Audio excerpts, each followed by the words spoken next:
به معلومات ریاست کمیته اولتای فوق‌العاده و مدافع گرجدانی نزد حکومت جمهوری تاجیکستان در ولایت مختار کوهستان بدخشان روز گذشته یکم اکتبر ساعت 6:40 دقیقه نوبتدار فوری ریاست قشون‌های سرحدی در ولایت مختار کوهستان بدخشان خبر داده است که در ساحل دریای پنج در حدود دهه پشور جماعت دهات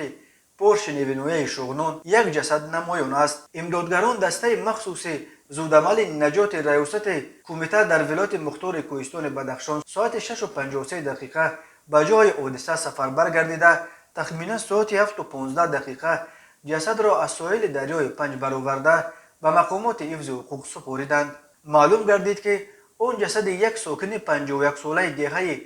بادوم جماعت دهات گداعلی فنویه روشقله بوده است. بنا به اطلاع کمیته اولتای فوق‌العاده روز 3 سپتامبر سال روان تخمینا ساعت 16:00 دقیقه مرحوم و یک ساکن شهر خوروغ در حالت مستی در بالای پول مرکزی بازار شهر خوروغ به هم ماجرا کرده و بعد یک کشمکش به دریای غون سرازیر شدند. کمیته اولتای فوق‌العاده گزارشش را درباره این حادثه بینید مستی به کجا برد نام داده است.